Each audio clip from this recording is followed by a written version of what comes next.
an old Greek tradition that right before a swan, who it was thought didn't make much of any sound during its life, right before it died, it began to make all kinds of beautiful melodic music in its chirping in its throat. And it's a myth, because swans make bird noises all their life. But from that Greek myth, back in 3 BC or something like that, came the expression swan song. It has a reference to somebody's last dying breath and what they're going to do, or a last project that they're involved in, because after this they are finished, they're not going to do it anymore.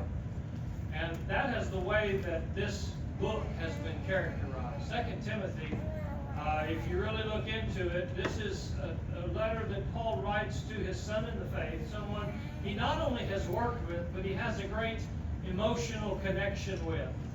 We don't have any clue whether Paul was married or not married. There's all kinds of theories out there about his being married at one time and being deserted because he was a Pharisee.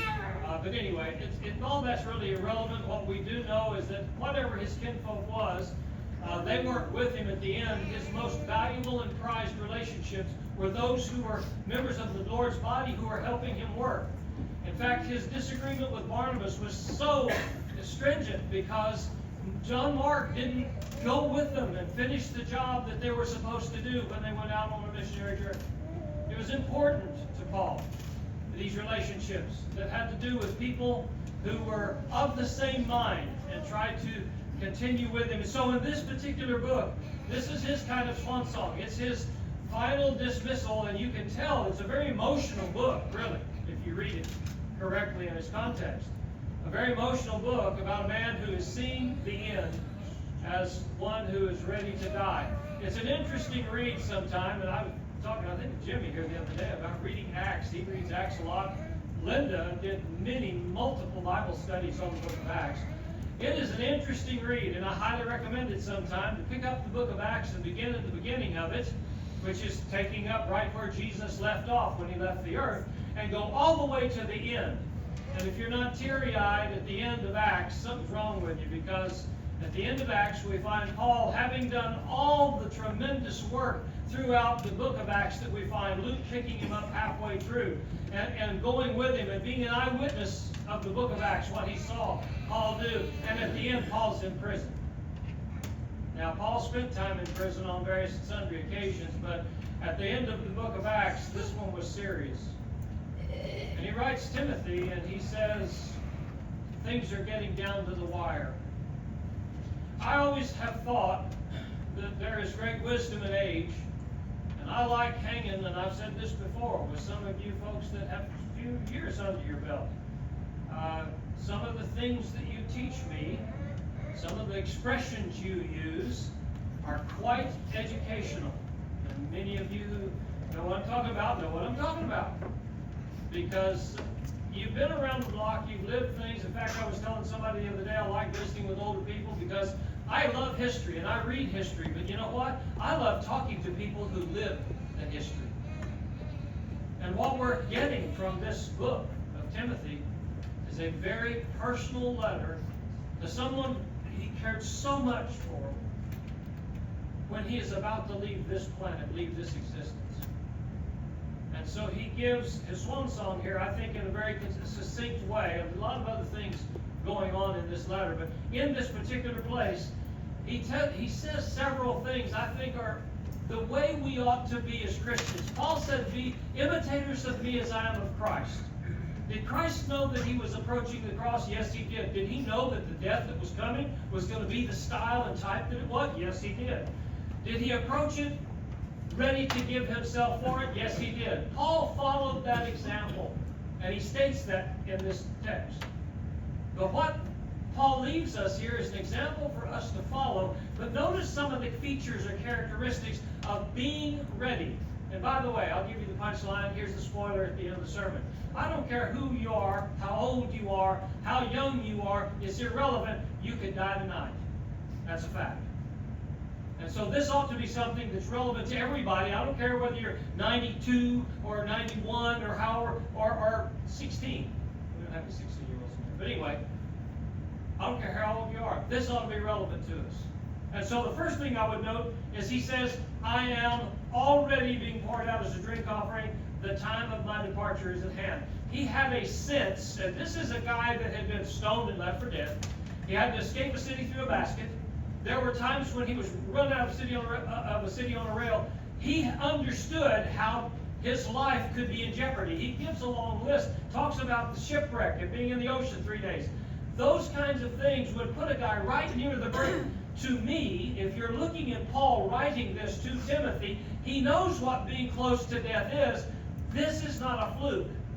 He speaks from experience when he says, I'm fixing to be gone. There is a finality to this. There is a reality to this, and he would know because he's come so close so many times. There's something to be said with the experience of living for some while, to understand and have a good grip on your mortality. The fact that we are temporary. I can't help but believe it helps us to grow older if we realize that we are temporary, but we embrace the fact that things are not going to get better, and that's okay. Because this life is not what was meant to be forever. And Paul understood this. He lived his entire life. He gave instructions throughout his entire life. Get ready, always be aware that we are temporary. James would agree with him, talking about a boiling water, the vapor that comes off the boiling water. It's here for a bit, then it's gone. That's our life. And I don't know about you. I can't speak for you, but for myself, I cannot believe how quickly the days go by. When I used to sit in math class as a teenager and think that class would never end. And yet today, the year is gone, is it not? Lord willing, if 2 more days fly by, we'll see the new year. Lord willing. This year's already gone. It goes so fast now. There is this reality of the finality of our existence. And I tell you, as we live longer, we ought to have a better sense of the fact that, if my life is ever going to mean anything, my sole purpose in life would be like Christ. Because that's the only goal, really, that we ought to have. So he understands his life is temporary. But he also can look back in verse 7 and say, I've lived properly. Now, here's where he and I part some, because I look back on my life. I can't speak for you, but can you say that there were not times when you were not solely and totally embarrassed at your conduct? I can't. I can look back and wish I had not said some of the things I said, or did some of the things I did. But I do know Paul felt that to some degree. But he did it in good conscience. But that didn't change the fact that even in good conscience, he was killing Christians. I talk to people sometimes, they think, I'm so terrible, there's no way God could love me. Wait. He loved Paul. Paul killed Christians. I still envision the surprise and shock and how people are going to take it, because those that passed, if Luke 16 is true, then the rich man and Lazarus had no clue what was going on earth. They just knew that place still existed while they were in the Hadean realm, but they had no clue what was going on earth. And all of a sudden, here you are in the Hadean realm, and Paul shows up. Wait, Paul, you killed me. That's why I'm here. You wonder what that kind of reunion was like, but you know what? If they were both in paradise, who cares?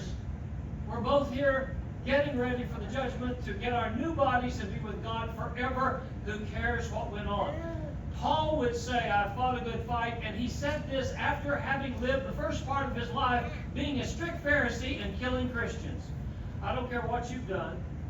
I don't care where you are. I don't care the scars that life has left upon you. You live right now today the right way for the rest of your life. And when you get there, you can say like Paul, I fought a good fight. I've finished the course. I have kept the faith. Nary one of us is perfect. We have all made mistakes.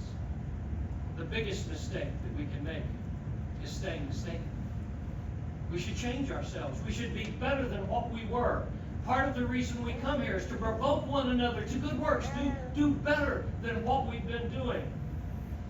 I would say getting ready for the end is just that. Living a life where every day you look for ways in which to proceed forward a better person than who you were, according to God.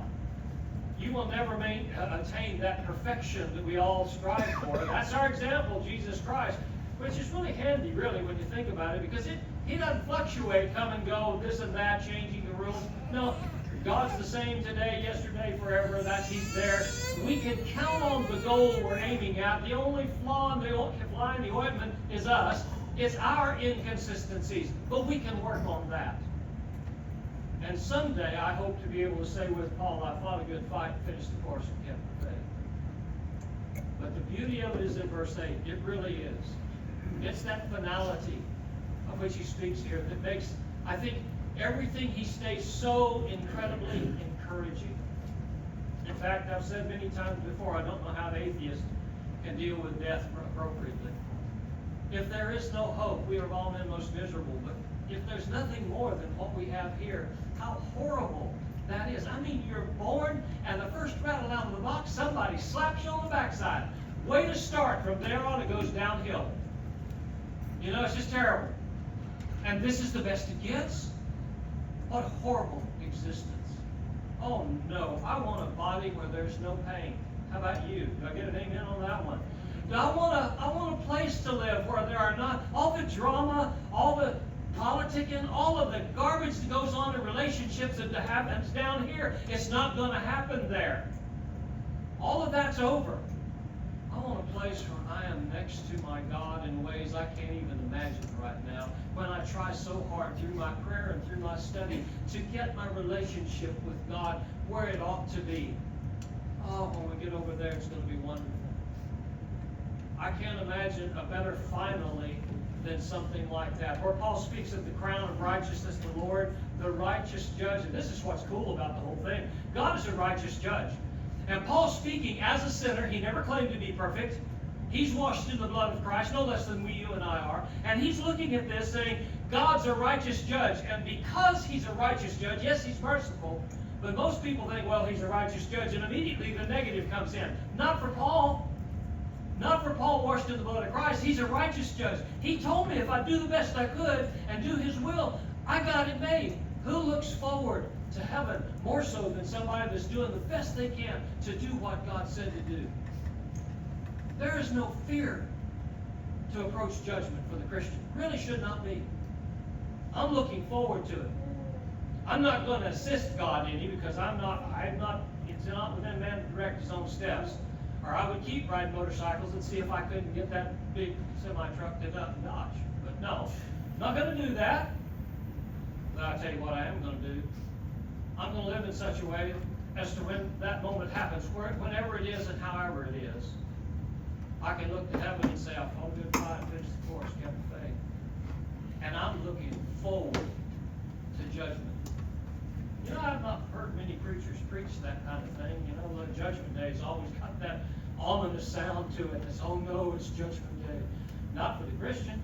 According to Paul, he's saying, man, I'm looking forward to this because God is a righteous judge. And he's told me if I'll do what he tells me to do, I've got heaven.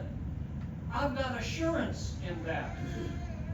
And he says this too, and this is one of those things I love. It's almost like the cinematic ploy of the breaking that fourth parallel, that fourth audience where you have individuals involved and then you have the third person and then you have the time when the actor looks at the camera and speaks at the camera as though, you know, they knows this is just a movie and he's speaking to the audience in the camera.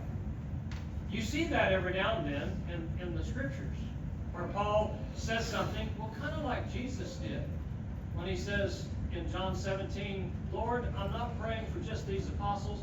I'm praying for everybody who listens to these apostles and becomes my people. That's that fourth audience. Again here, not only was he looking for this as he writes to Timothy, but he breaks that plane and he goes to you and I. I'm telling you what, this is a very personal letter that he writes. And it's personal and it ought to be to you and I also. Because we ought to be looking for it. He says, and not to me only, but also to all who have loved his appearing. That phrase is very difficultly translated because what it's talking about is those who are looking forward to Jesus coming back the second time, Hebrews 9:28. He's coming back a second time, and when he comes back, we are looking forward to him. Can't imagine how many people, when he comes back, are going to have the same kind of fear that they had when the rain started falling in Noah's day. It's that, oh no moment. It's that it's too late moment. But you know, you and I as Christians, we don't have that problem. It's an, oh yeah, let's get it, come on. In fact, that's kind of the words John uses at the close of Revelation. Come, Lord Jesus. You know, you can't hardly say that unless your soul's ready to go. And Paul is writing to his son in the faith and saying, you know, I'm going to miss you, but I am ready to go. The question is, can you sing a swan song like Paul's? He left us an example and said, be imitators of me as I am of Christ. So the question is, can you sing this song? What verse would you have to leave out in this song if you were to sing it? Or can you sing it in its completion and say, yeah, I'm ready. I'm tired of this life. I'm struggling with trials and persecutions that just are naturally inherent in the Christian life. I'm looking forward to something better, and there's so many different descriptions, rising up to meet him in the air in 1 Thessalonians 4. The Revelation 20, where there's no tears and no crying. On and on it goes with the New Testament, characterizing this new body in 1 Corinthians 15 that's not going to have the issues we have now. Don't you want that? Don't you look forward to that? If you don't, think Christianity through seriously, because you should. Paul did. He left us an example. I'm ready. I'm being poured out right now, and I'm ready to go. And it's the same thing for you and I today as it is for Paul, if we're ready to go. Be ready. If you're not and need to respond in some way, we offer a song and encouragement. We ask you to stand together as we sing.